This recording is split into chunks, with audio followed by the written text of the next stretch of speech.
ദൈവജനമേ, വിശുദ്ധ ലൂക്കായുടെ സുവിശേഷത്തിൽ നിന്നുള്ള ഇന്നത്തെ വിചിന്തനം 1-ാം അധ്യായം 46 മുതൽ 56 വരെയുള്ള വാക്യങ്ങൾ പരിശുദ്ധ അമ്മയുടെ മനോഹരമായ മാഗ്നിഫിക്കാറ്റ് സ്തോത്രഗീതമാണ്. ഇത് ദൈവത്തെ സ്തുതിക്കുകയും അവിടുത്തെ നീതിയെ പ്രഘോഷിക്കുകയും ചെയ്യുന്ന ഒരു മനോഹരമായ പ്രാർത്ഥനയുമാണ്. പരിശുദ്ധ മറിയം ദൈവത്തെ മഹത്വപ്പെടുത്തുന്നത് തൻ്റെ എളിമയെ അവിടുന്ന് കടാക്ഷിച്ചതുകൊണ്ടാണ്. ഹ്യൂമിലിറ്റി. ഇതാ, ഇപ്പോൾ മുതൽ എല്ലാ തലമുറകളും എന്നെ ഭാഗ്യവതി എന്ന് വിളിക്കും എന്ന വാക്കുകൾ ദൈവത്തിൻ്റെ തിരഞ്ഞെടുപ്പിനുള്ള നന്ദി പ്രകടനമാണ്.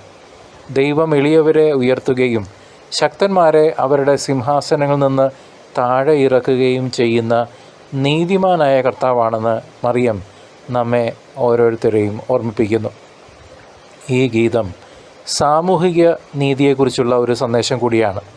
അവിടുന്ന് അഹങ്കാരികളെ ചിതറിക്കുകയും വിശക്കുന്നവരെ നല്ല വസ്തുക്കൾ നൽകി സംതൃപ്തരാക്കുകയും സമ്പന്നരെ വെറും കൈയോടെ അയക്കുകയും ചെയ്തു. ഇത് പ്രിയപ്പെട്ടവരെ, ലോകത്തിലെ മൂല്യങ്ങളെ തലകീഴായി മറിക്കുന്ന ദൈവരാജ്യത്തിൻ്റെ കാഴ്ചപ്പാടാണ്. കർത്താവായ ഈശോയുടെ വരവ് ലോകത്തിലൊരു പുതിയ ക്രമം സ്ഥാപിക്കാൻ വേണ്ടിയുള്ളതാണ്. അത് എളിമയുള്ളവർക്കും പാവപ്പെട്ടവർക്കും വേണ്ടിയുള്ള വിമോചനത്തിൻ്റെ സന്ദേശവുമാണ്. മറിയത്തിൻ്റെ മാഗ്നിഫിക്കാറ്റ് നമ്മെ പഠിപ്പിക്കുന്നത് ദൈവത്തിൻ്റെ രക്ഷാകരമായ ഇടപെടലുകളിൽ സമ്പൂർണ്ണമായി വിശ്വസിക്കാനാണ്.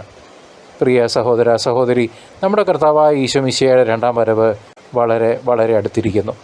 ലോകത്തിൻ്റേതായിട്ടുള്ള അഹങ്കാരങ്ങളും സമ്പത്തും വ്യർത്ഥമാണെന്ന് നാം ഓരോരുത്തരും ഈ തരുണത്തിൽ തിരിച്ചറിയണം.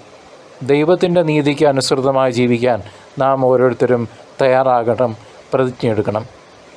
മാനസാന്തരപ്പെട്ട് എളിമയോടും കാരുണ്യത്തോടും കൂടി നമുക്ക് ജീവിക്കാൻ ദൈവം വീണ്ടും ഒരു നല്ല ദിവസം നമുക്ക് നൽകിയിരിക്കുന്നു. പാവപ്പെട്ടവരോടുള്ള നമ്മുടെ കടമകൾ നിറവേറ്റാം. മറിയത്തോടൊപ്പം ദൈവത്തിൻ്റെ മഹത്വം പാടി കർത്താവിനെ സ്വീകരിക്കാൻ നമുക്ക് ഒരുങ്ങാം. ദൈവം നമ്മെ ഓരോരുത്തരെയും അനുഗ്രഹിക്കട്ടെ. ആമേൻ.